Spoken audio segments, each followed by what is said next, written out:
Welcome to Charlie's How-To for Homeowners. My name is Richard with John Stevenson Plumbing, Heating and Air. Today we're going to talk about filter maintenance.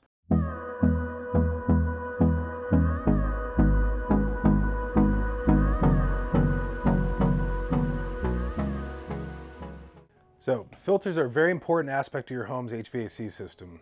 Reason being is the filter is the first point of contact in which your HVAC system is able to stop any contaminants from entering your equipment or your duct system and eventually making its way back into your home. Now, if you happen to be fortunate enough in the last 15 years or so and your equipment's been replaced, chances are your HVAC system may have something similar to what you see here. This is what's called a filter rack. Now, in an upflow situation, much like this one, there's going to be a door that simply pops right open, and you can carefully, sometimes these filters are a little snug, just pull your filter out and inspect the general quality of it.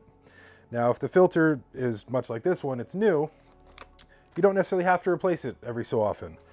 It is based off of how often you operate your HVAC system. Now, let's assume that this filter was dirty. We go get a new one. Whether we have them on site, you can get them from Home Depot, Lowe's. A lot of our clients get them from Amazon. Buy them in bulk, save some money.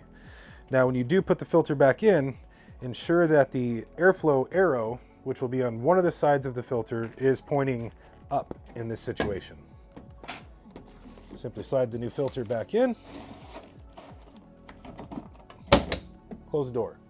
Now, don't be worried if it's a very tight fit. That's actually a good thing. A snug filter means that the filter is actually going to stop anything from making its way into your equipment, and just ensure that the filter is doing what the filter is supposed to do.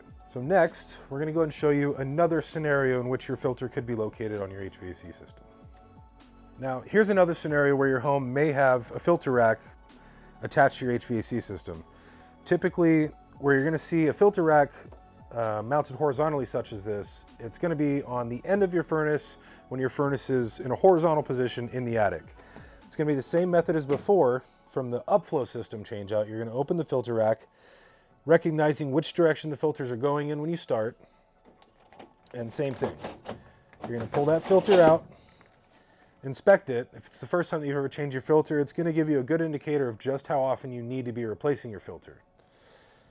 Get a replacement filter, and the reinstallation process is just the removal in reverse. Now, whether or not you are operating your HVAC system, one thing to take into consideration is that your heating and air, it's not just to necessarily make the home comfortable as far as temperature.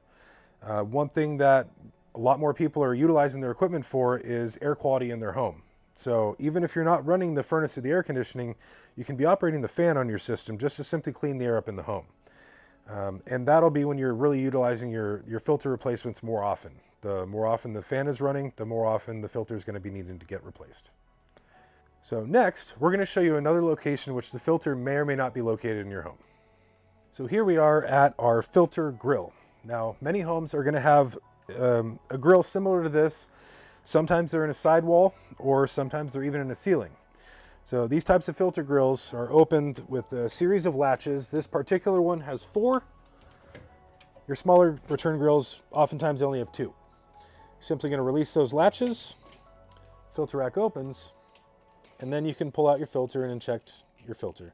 So this filter has been installed for a few months now, and given our training that we've utilized it for, this one is considered to be about ready for replacement. So we would grab a new filter, and again, mind your directional arrows on the filter when you remove it, but rule of thumb is when the system's operating, whichever direction the airflow is pulling is the direction that the arrow is going to be facing. So in this, again, a snug fit is a good fit. You want it to be nice and tight. It ensures that no air gets past the filter and makes its way into your furnace, AC coil, and inadvertently downstream into your duct system. So other types of filter grills, they will have oftentimes some flathead screws, normally just 2 on one side, and they all have a hinge. So once you remove those screws, the filter rack will open on the hinge side. Thank you very much for watching today's Charlie's How-To for Homeowners. If you have any questions, feel free to drop them down in the comments below.